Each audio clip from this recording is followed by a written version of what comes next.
जय हिंद दोस्तों। डिजिटल सर्वोदय परिवार में हार्दिक हार्दिक स्वागत है आप सभी का। दोस्तों, हम जैसे संसाधन पढ़ रहे थे, संसाधन में कुछ टॉपिक बच गया था जो हम कहे थे कि नेक्स्ट पार्ट में लेकर आएंगे, जहां पर हम लोग क्योतो सम्मेलन आज हम पढ़ेंगे। अगले बार पिछले वीडियो में हम लोग क्योतो सम्मेलन तक छोड़ दिए थे, आज हम उसके बारे में डिटेल से जानेंगे। क्योतो सम्मेलन क्यों हुआ था, कहाँ हुआ था और उसके बारे में क्या क्या जानकारी है उसके बारे में हम बता रहे हैं। पहला है क्योतो सम्मेलन क्या है। क्योतो सम्मेलन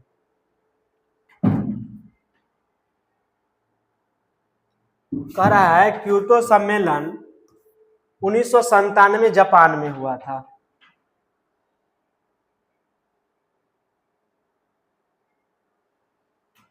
क्योतो सम्मेलन कहाँ हुआ था? 1997 ईस्वी को कहाँ हुआ था? जापान में हुआ था। जापान में हुआ था। जापान में आयोजित जिसका मुख्य उद्देश्य ग्लोबल वार्मिंग को कम करना था। कह रहा था क्योतो सम्मेलन जो है वह जापान में 1997 ईस्वी में हो रहा था। जो हमारे विश्व स्तर पर जो ग्लोबल वार्मिंग हो रहा था, जैसे कचरा फैल रहा था, प्रदूषण ज्यादा हो रहा था, पेड़ की कटाई ज्यादा हो रही थी, जिस सब को कम करने के लिए क्योतो सम्मेलन 1997 ईस्वी को जापान में हुआ था। इसका मुख्य उद्देश्य था कि ग्लोबल वार्मिंग को कम करना। क्या है इसका मुख्य उद्देश्य? ग्लोबल वार्मिंग को कम करना। ये रहा मेरा डिफिनेशन। क्योतो सम्मेलन। तो क्योतो सम्मेलन हम कह सकते हैं 1997 ईस्वी में हुआ, या जापान में आयोजित, जिसका मुख्य उद्देश्य था ग्लोबल वार्मिंग को कम करना था। ग्लोबल वार्मिंग जैसे पेड़ की कटाई को कम करना, वैश्विक हथियार, जो भी प्रदूषण फैल रहे थे, कचरा वगैरह हो रहा था, उस सबको दूर करना, इसी के लिए एक ग्लोबल क्योतो सम्मेलन हुआ था 1997 में। इसी में आता है कि ग्लोबल वार्मिंग को कम कैसे करें। ग्लोबल वार्मिंग को कम कैसे करें उसके बारे में हम जानेंगे कि बहुत सारे उपाय कर सकते हैं जिससे ग्लोबल वार्मिंग को हम क्या कर सकते हैं, कम कर सकते हैं। इसमें देखिए, ग्लोबल वार्मिंग टॉपिक है, ग्लोबल वार्मिंग को कम करने के लिए कोई उपाय बताइए। तो कहा जाता है कि होता है जैसे जीवाश्म ईंधन, कोयला, पेट्रोल का कम उपयोग। कहने का मतलब कि जीवाश्म ईंधन, जैसे हम कोयला वगैरह को जलाते हैं तो जलाने पर उसमें क्या होता है? धुआं होता है। धुआं हम लोग में कार्बन डाइऑक्साइड होता है, जिससे क्या होता है? वातावरण प्रदूषित हो जाता है। तो कोयला, पेट्रोल का क्या करते हैं? कम उपयोग करके हम ग्लोबल वार्मिंग को बचा सकते हैं। दूसरा इसमें कहता है कि सौर, पवन ऊर्जा जैसे नवीकरणीय स्रोत का अपनाना चाहिए। कहने का मतलब कि हमको कोयला, पेट्रोल का उपयोग कम करना चाहिए और हमको सबसे ज्यादा किस पर? सौर ऊर्जा पर, जल पर, पवन ऊर्जा पर, यानी इस सब से हमको क्या करना चाहिए? ऊर्जा प्राप्त करना चाहिए, जिससे हमको क्या होगा? वातावरण दूषित न होगा, वातावरण बचा रहेगा और हमको क्या करेगा? एनर्जी मिलता रहेगा। उसी तरह से क्या कहता है कि अपनाना और अधिक से अधिक पेड़ लगाना, बिजली, पानी की बचत करना सबसे जरूरी है। निजी वाहनों के बजाय सार्वजनिक वाहन या साइकिल का उपयोग करें। कहने का मतलब कि ग्लोबल वार्मिंग को हम कैसे कम कर सकते हैं। तो ग्लोबल वार्मिंग को हम कम करने के लिए निम्नलिखित उपाय कर सकते हैं, जैसे पेट्रोलियम, कोयला का उपयोग कम करना चाहिए। हमको नवीकरणीय ऊर्जा के स्रोत पर हमको अपनाना चाहिए, जैसे पवन ऊर्जा, सौर ऊर्जा, जल ऊर्जा, इसे अपनाना चाहिए। दूसरा कहता है कि ग्लोबल वार्मिंग को कम करने के बहुत सारे हैं, जैसे कि बिजली खपत हो रहा है तो बिजली को हमको सेव करके रखना चाहिए, बिजली को हमको बचा के रखना चाहिए। इससे भी हम ग्लोबल वार्मिंग को क्या कर सकते हैं? कम कर सकते हैं। और इसमें क्या होता है? ग्लोबल वार्मिंग में 3R का यूज बहुत ज्यादा होता है। 3R कहने का मतलब होता है,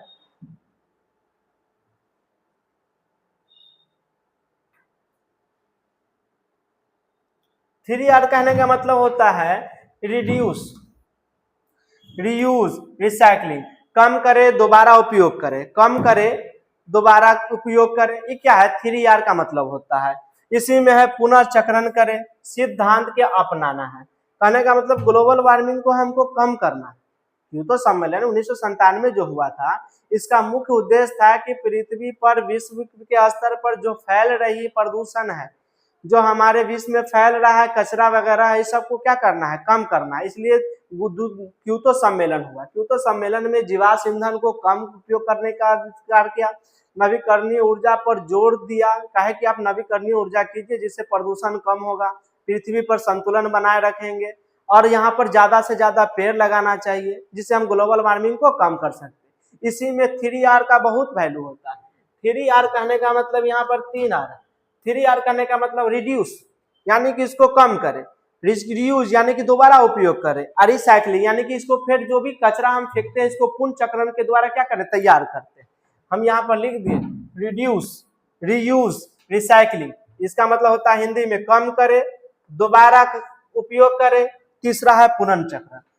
रिड्यूस का मतलब होता है कम उपयोग करना, रीयूज का मतलब होता है उसको पुनः उपयोग करना या दोबारा उपयोग करना, और रिसाइकलिंग का मतलब होता है पुनर्चक्रण यानी कि कोई भी वस्तु को हम फेंक देते हैं, जैसे प्लास्टिक अगर टूट जाता है तो फिर उसको क्या करते हैं, दोबारा उसको फैक्ट्री में ले जाते हैं, फिर रिसाइकलिंग करके पुनर्चक्रण करके फिर नए डिजाइन की वस्तु को बना लेते हैं, जिससे कहें कि प्लास्टिक को हम लोग नहीं फेंकते हैं, उसे दोबारा प्लास्टिक बना लेते हैं। ये रीयूज का 3R का मतलब होता है। इसमें ग्लोबल वार्मिंग को कम करने के लिए प्रमुख उपाय भी है। क्या क्या उपाय है उसके बारे में हम क्या करेंगे, जानेंगे। तो दूसरा है ग्लोबल वार्मिंग को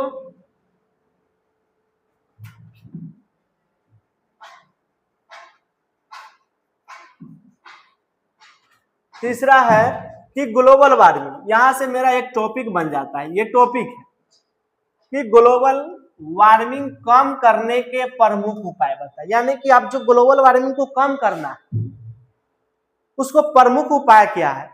तो बेसिकली हम लोग क्या कर सकते हैं, पेट्रोल कोयला का उपयोग नहीं करना है, सबसे ज्यादा हमको नवीकरणीय ऊर्जा के स्रोत पर जाना है, ज्यादा से ज्यादा पेड़ कटाई को रोकना है, पेड़ हमको लगाना चाहिए, पेड़ कटाई को क्या करना चाहिए, रोकना चाहिए। इसी के बारे में हम लोग इसमें पढ़ेंगे।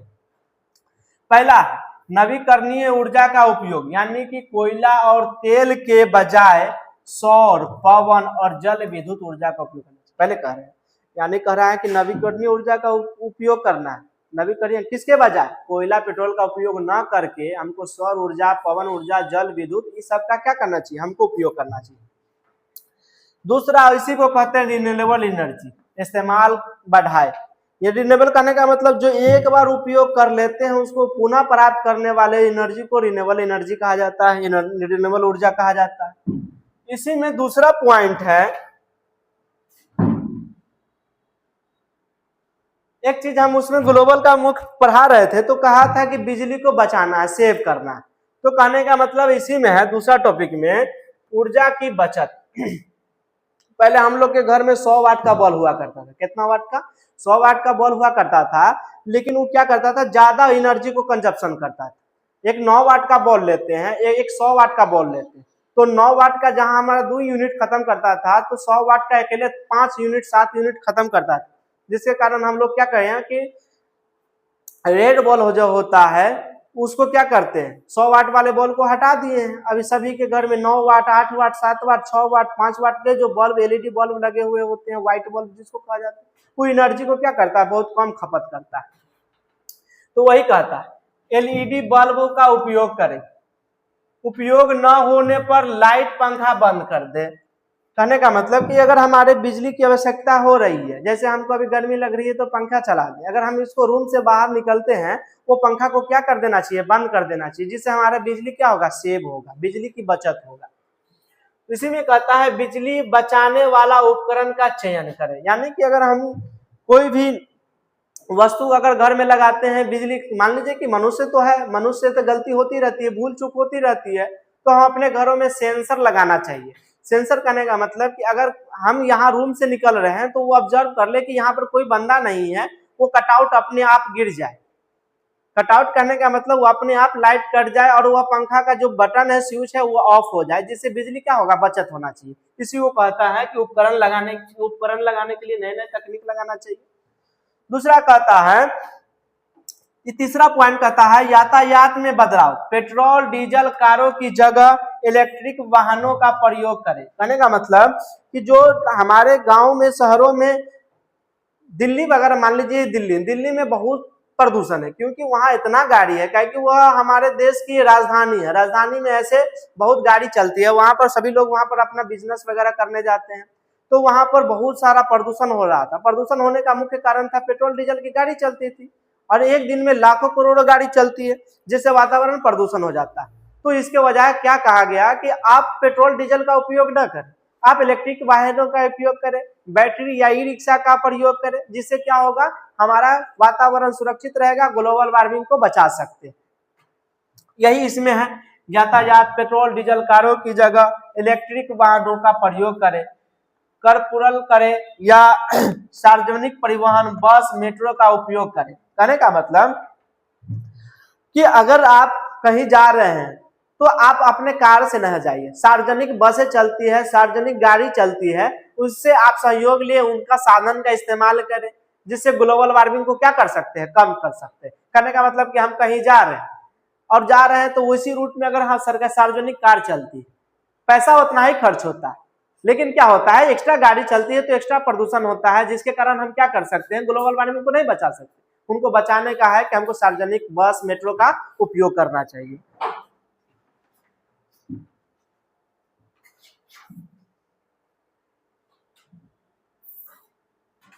तीसरा इसी में है कि वृक्षारोपण।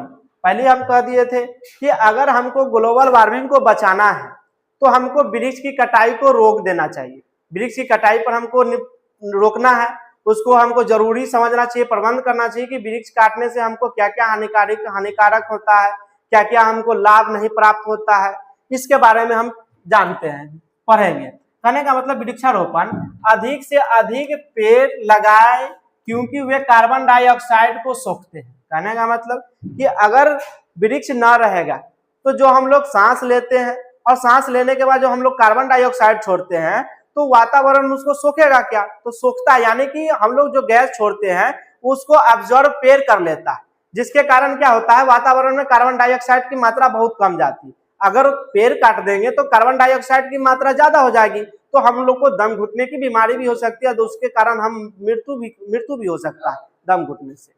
दूसरा है वनों की कटाई को सख्ती से रोके, यानी कि जहां पर पेड़ पौधे की कटाई होता है उसको वहां पर सख्ती से रोकना चाहिए, क्योंकि अगर सख्ती से ना रोकेंगे तो इसका मात्रा और ज्यादा बढ़ेगा।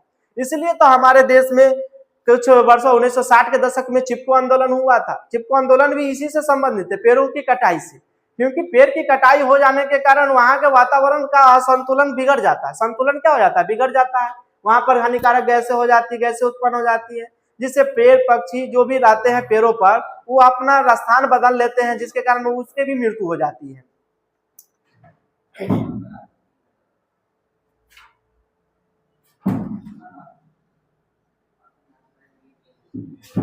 उसी में हम आपको पहले बता दिए 3R।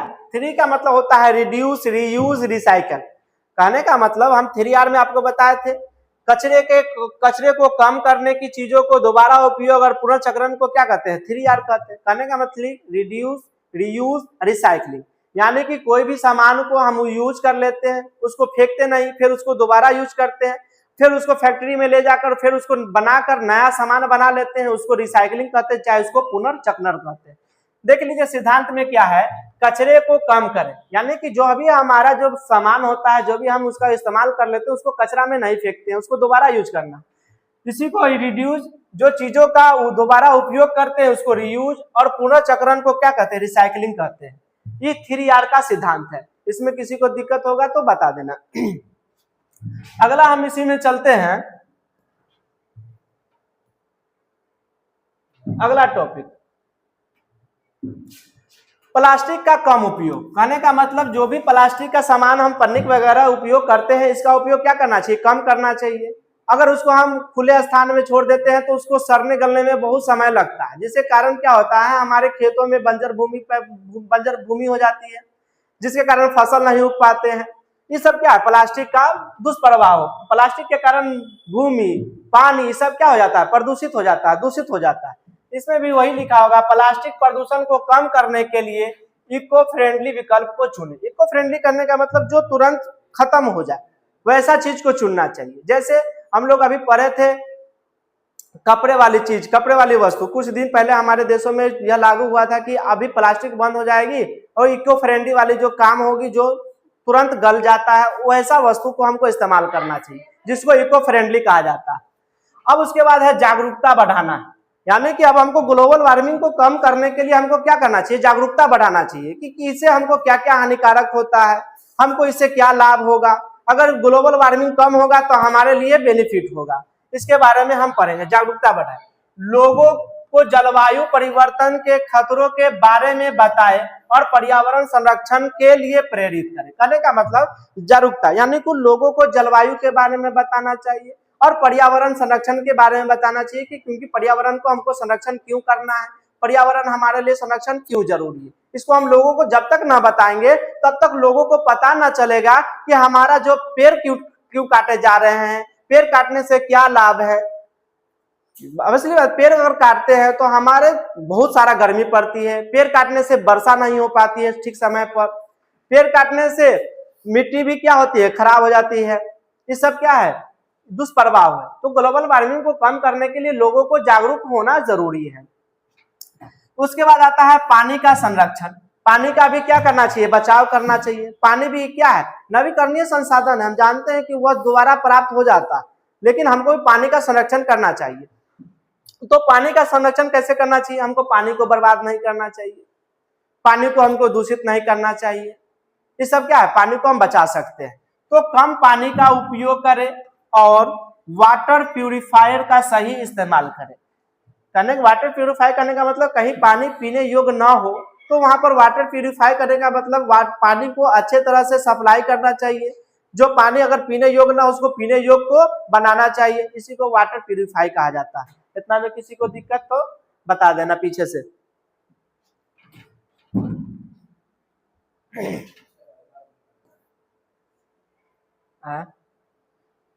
कोनो दिक्कत? अगला हम पढ़ेंगे द्वितीय पृथ्वी सम्मेलन। द्वितीय पृथ्वी सम्मेलन 2002 ईस्वी में दक्षिण अफ्रीका जोहान्सबर्ग में आयोजित हुआ था। द्वितीय पृथ्वी सम्मेलन 2002 में दक्षिण अफ्रीका के जोहान्सबर्ग में आयोजित किया गया था। इसमें द्वितीय पृथ्वी सम्मेलन जो 2002 में हुआ था, यह हमारे समाज के लोगों को आर्थिक सुधार के लिए यह आंदोलन किया गया था, जिसके बारे में हम पढ़ेंगे। दक्षिण अफ्रीका में आयोजित एक प्रमुख अंतर्राष्ट्रीय पर्यावरण सम्मेलन था। यह 1992 के पहले पृथ्वी सम्मेलन की 10वीं वर्षगांठ पर सतत विकास और गरीबी उन्मूलन पर केंद्रित था। कहने का मतलब 2002 में यह द्वितीय पृथ्वी सम्मेलन हुआ था, जो हर साल 10 वर्ष के बाद मनाया जाता है। और इसमें क्या हुआ था कि जो हमारे देश में रह रहे गरीबी, जो दक्षिण अफ्रीका में रह रहे गरीबी को क्या करता है, तो उसको आगे बढ़ाने के लिए यह पृथ्वी सम्मेलन हुआ था कि गरीबों को कैसे एक स्थान से निकालकर दूसरे स्थान यानी ऊंचाई तक पहुंचा दिया जाए कि उसकी गरीबी दूर हो जाए, वो जो कचरे में रह रहे हैं वो कचरे से बाहर निकल जाए, उसकी भी आर्थिक स्थिति क्या हो जाए, अच्छी हो जाए। क्योंकि इसीलिए द्वितीय पृथ्वी सम्मेलन में 2002 अफ्रीका वाले में इसको बुलाया गया था 10वीं वर्षगांठ पर। इसके बारे में और डिटेल से हम जानेंगे।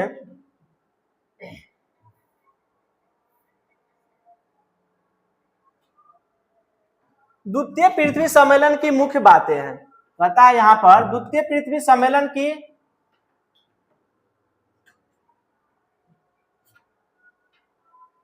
द्वितीय पृथ्वी सम्मेलन की मुख्य बातें हैं। उन बातों में से उद्देश्य क्या है, वो पहले प्रथम पृथ्वी सम्मेलन के 21 एजेंडों में उनका उद्देश्य क्या था, इस सब के बारे में क्या करेंगे, जानकारी लेंगे। तो इसी को हम आगे स्क्रॉल करते हैं और आगे बताते हैं। अरे नहीं, अब देखिए प्रथम द्वितीय पृथ्वी सम्मेलन में क्या उद्देश्य था। 1992 के रियो सम्मेलन में तय एजेंडे 21 की प्रगति की समीक्षा करना और सतत विकास को गति देना। यानी कि 1992 ईस्वी में प्रथम पृथ्वी सम्मेलन जो हुआ था उनमें क्या था, सतत विकास, यानी कि जो भी हमारा खनिज वगैरह है, कोई भी संसाधन है, उसका उपयोग करना है, इतना सीमित उपयोग कीजिए और कुछ उपयोग क्या करना है, भविष्य में बचा के रखने के लिए जो 21 एजेंडों पर बात किया गया था, वही एजेंडा 1992 में जो हुआ था और 2002 में हुआ था, वो दोनों का एक मिश्रण था। किसी को दिक्कत? ठीक है। आयोजन स्थल व समय, यानी कि प्रथम पृथ्वी सम्मेलन जो हुआ था वह कब आयोजन हुआ था, वह किस जगह आयोजन हुआ था। स्थल का मतलब होता है जगह और समय का मतलब होता है कि कब हुआ होगा। तो दक्षिण अफ्रीका समय स्थल है, दक्षिण अफ्रीका कहाँ हुआ था, तो जोहान्सबर्ग एक जगह है वहां हुआ था और 2002 में हुआ था। कब हुआ था? 2002 ईस्वी में हुआ था। अब इसका क्या है कि इसका मुद्दा क्या था, द्वितीय पृथ्वी सम्मेलन का मुद्दा क्या था। तो हम पहले कहे थे कि वहां जो रह रहे गरीबी था, वहां पर जो रह रहे लोग कचरे में रहते थे, उन लोगों को क्या करना था, एक अच्छे स्थान पर, एक ऊंचाई स्थान पर प्रदान कर देना चाहिए था, पहुंचा देना चाहिए था, जिसका उसका जिंदगी बेहतर हो, जीने का तरीका अच्छा हो, उसके पास अच्छा शिक्षा हो, अच्छा रोजगार हो। इसी को तो कहते हैं गरीबी उन्मूलन से आगे बढ़ाना। तो इसका प्रमुख मुख्य मुद्दे है गरीबी उन्मूलन, पर्यावरण संरक्षण, स्वच्छ जल, ऊर्जा और स्वास्थ्य। यानी कि अगर कोई भी गरीबी में है तो उसके लिए उत्तम इलाज की व्यवस्था होना चाहिए, शिक्षा की व्यवस्था होना चाहिए और उसके साथ साथ पर्यावरण को भी सुधारना चाहिए कि अगर कोई कचरा में रह रहा है तो उसको पर्यावरण की साफ सफाई का भी मोहलत देना चाहिए, उसके बारे में जागरूक करना चाहिए, उसको बताना चाहिए। और यह काम हम लोगों का नहीं है, हम छोटे मोटे हम लोग ये सब नहीं कर सकते, यह सरकार का काम है। हम तो कह सकते हैं ना, लेकिन छोटी छोटी समस्या से बड़ी बड़ी समस्या को टाला जा सकता है। इसी में है परिणाम क्या हुआ। अब परिणाम पढ़ेंगे तो इसका परिणाम जो हुआ, इसमें गरीबी से लड़ने और पर्यावरण की रक्षा के लिए वैश्विक कोष और 65 पृष्ठीय कार्य योजना को मंजूरी दी गई। यानी कि परिणाम में क्या निकला कि गरीबों से लड़ने के लिए, पर्यावरण को संरक्षण करने के लिए, यानी पर्यावरण को बचाने के लिए वैश्विक कोष, यानी कि विश्व स्तर पर 65 पृष्ठीय, यानी कि 65 पेज का एक कार्यपालिका बनाया गया था, जिसके माध्यम से क्या हो रहा था, उस पर कार्य हो रहा था। यह इसका परिणाम है। इसको मंजूर दे दिया गया था कि हाँ, इसके माध्यम से यह काम होगा, गरीबी दूर करना है, शिक्षा पहुंचाना है, स्वास्थ्य पहुंचाना है। कौन किया? यह विश्व स्तर पर किया, विश्व कोष पर किया। इसी में है इसका लक्ष्य क्या है, 2015 में क्या लक्ष्य था, 2020 में इसका क्या लक्ष्य हुआ। तो इसके बारे में हम लोग पढ़ेंगे। लक्ष्य के बारे में कहा था 2015 तक बिना सफाई वाले लोगों की संख्या आधी करना। तो यहाँ पर बिना सफाई इसका मतलब क्या होता है कि जो गरीबी में है तो उसको अच्छा जीवन प्रदान करना, इसी को कहा गया है बिना सफाई। उसको अच्छा शिक्षा देना, अच्छा स्वास्थ्य देना, इसी को कहता है बिना सफाई वाले लोगों की संख्या आधी करना। यानी कि 100 में से 80% अगर गरीबी है, गरीब की गरीबी रेखा के नीचे है, तो कम से कम मेरा लक्ष्य है कि 80% में से नहीं, कम से कम 55% लोगों को तो सुधार सकते हैं। तो इसी को कहा गरीबी रेखाओं से क्या करना है, ऊपर पहुंचाना है। इसी को कहा बिना सफाई वाले लोगों की संख्या आधी करना। यानी कि गरीबी लोगों को ऐसे स्थान से उठाकर ऐसे निश्चित स्थान तक बैठा दे जहां पर शिक्षा हो, रोजगार हो और उसकी स्वास्थ्य की बात की जाए हो और उसके अच्छे खान पीने की बात की जाए हो, खुले में शौच न करना हो, उसके लिए हमको शौचालय, घर, ये सब क्या करना चाहिए, प्रदान करना चाहिए। इसी में इसका उद्देश्य है। और 2020 तक रसायनों की सुरक्षित उपयोग कर लक्ष्य रखा गया। कहने का मतलब, और जैसे ही 2015 के बाद दुनिया एडवांस हो चुका था, रासायनिक यानी कि जो रसायन विधि से जो कुछ भी तैयार होता था, जो केमिकल से तैयार होता था, जैसे फैक्ट्रिया में सामान वगैरह बनना, बम ये सब बनना, क्या है, सब रासायनिक परिवर्तन है, रासायनिक के द्वारा बनता है। इन लोग को क्या करना था, इसको बचा के रखना, सुरक्षित रख के रखना कि हमारा पर्यावरण दूषित न हो। अब इसका मतलब क्या होता है हम बता देते हैं। लक्ष्य 2015 पढ़े थे, बिना सफाई वाले लोगों की संख्या आधी कर देना। इसके बारे में देख लीजिए, पढ़ लीजिए। इसका मतलब था 2015 तक दुनिया भर में अरे भाई चलो ना तुम,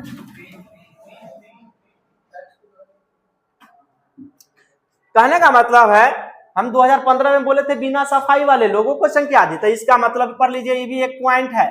इसका मतलब था 2015 तक दुनिया भर में खुले में शौच का खत्म करना। कहने का मतलब हमारे जो दादा उदा होते थे, पापा वगैरह होते थे, वो क्या करते थे, गाछी वृक्षी में जाकर लेटरिन बाथरूम करते थे, ठीक है। तो कहा करते थे कि जो खुले में शौच करते थे उनका क्या करना, समस्या को खत्म करना, उसके बदले हमको क्या करना चाहिए, शौचालय की आवश्यकता दे, उसको शौचालय प्रोवाइड करना चाहिए। ये सब क्या गरीबी है।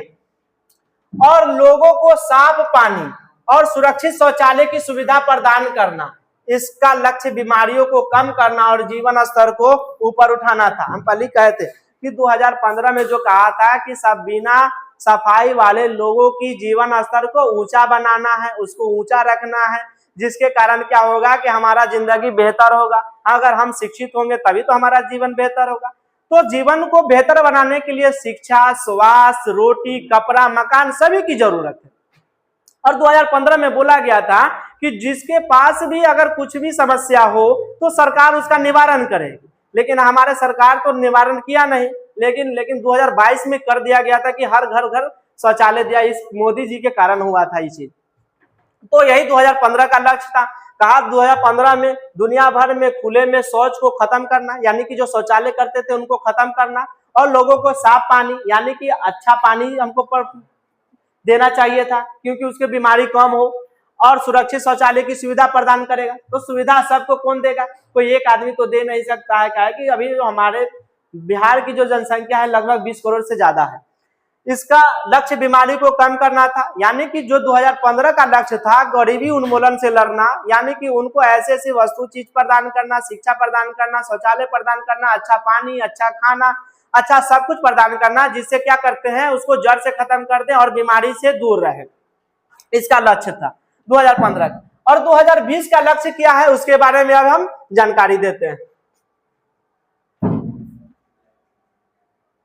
अब इसमें क्या है 2020 तक, यानी कि दूसरा ऑप्शन है, दूसरा पॉइंट इसमें क्या है 2020 तक रसायनों, यानी कि कहता है रसायनों को सुरक्षित उपयोग, सतत विकास।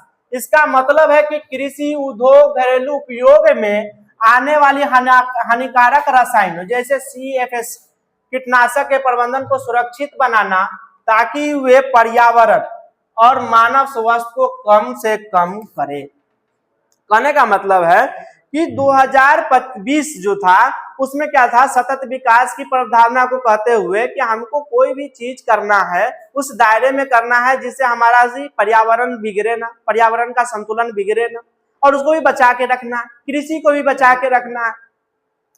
अब जैसे हम पर्यावरण में पेड़ वगैरह काटते हैं तो हम जानते हैं कि हमारे जो सूर्य से निकलता है जो परावैंगनी किरण, तो ओजोन परत में छिद्र हो गया है।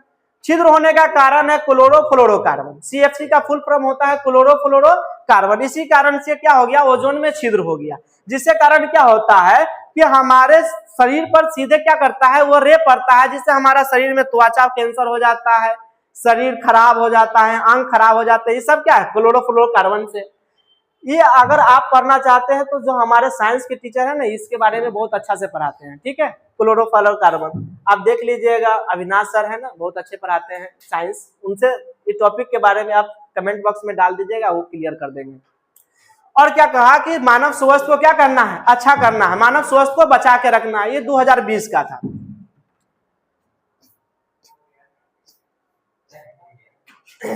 अब संसाधन चैप्टर यहां से क्या हो गया, खत्म हो गया। अगर आपको किसी भी चीज में अगर डाउट होगा, चाहे किसी भी टॉपिक में अगर छूट गया होगा तो आप कमेंट सेक्शन में डाल दीजिएगा, उसको हम पूरा सॉल्यूशन करने के लिए तैयार रहेंगे।